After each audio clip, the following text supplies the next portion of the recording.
Welcome to the next section of the course. In this section, we're going to learn about another hook that we can utilize in React functional components, and that hook is called useEffect. What useEffect allows us to do is to replicate the functionality of component lifecycle methods, the kinds that we have right here and right here in our class components.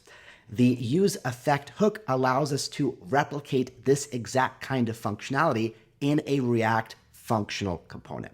And when we talk about the word effect, we simply mean a side operation, some thing or procedure that's going to happen inside the component that may not be directly related to the render, right? At the end of the day, a component is just a class or a function that returns JSX. But as we learned from the previous section, many times components need to do other things, such as reaching out to an API.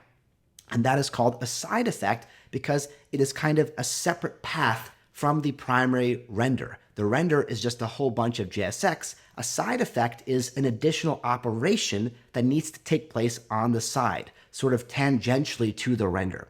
And what the useEffect hook is going to allow us to do is to make these side effects possible within a functional component body where we obviously cannot declare methods like we can right here within our class components. All right. And in order to get there, we're of course going to need to refactor this class component into a functional component. And thus we're also going to get a chance to review some old concepts. So for example, in this lesson, we're going to create a new app functional component, and we're going to get a quick review of the useState hook, and we'll use that to replace our state right here. So with all that said, let me begin by defining a functional component right here. In just a second, we'll comment out our former code, but I want to keep our two implementations side by side in this file as we develop, and then later on, we'll remove our former class implementation. So if we were building a functional React component, it would look like this. I'm going to declare a const called app, and it's going to be an arrow function like so. And right here, it's going to return some JSX. So I'm going to scroll down here to the render method of my app component, and I'm going to copy this chunk right here. Because this logic stays the exact same, we still want to return all of this JSX, and that JSX is going to have, of course, a whole bunch of components from Material UI. And then let's go ahead and comment out our former app component right here. And now we can go ahead and start to use the useState hook to replace our former pieces of state. And then later on, we'll replicate this functionality as well in a future lesson. So we have React imported. I'm also going to add a named import right here, and I'm going to directly import the useState hook from React so I can use it in line. You're also welcome to use React.useState if you want to do that, but I tend to like to import the hook in general and use it. And as a reminder, we can use it in line within our functional component, and useState accepts an initial argument, which is the initial state or the starting value of this piece of state. So if I'm going to represent my search term, I will start it out as an empty string. And then as a reminder, what useState returns is an array of two elements. The first element is the current value of that piece of state. And the second element in the array is a function to update that piece of state. So we're going to destructure those two elements and give them respective names. So the piece of state here, I will call search term, and that will update over time as the user types eventually. And then the function to update that piece of state, I will call setSearchTerm. And that is the React hooks convention, which is whatever you call the first element, the second element will simply be that name with the word set before it. So user and then set user, name and then set name. In this case, search term and set search term.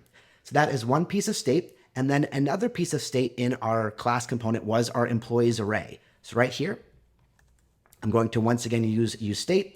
I'm going to give it an initial starting value of an empty array, and I'm going to receive an array of two elements, and I will call those employees and set employees.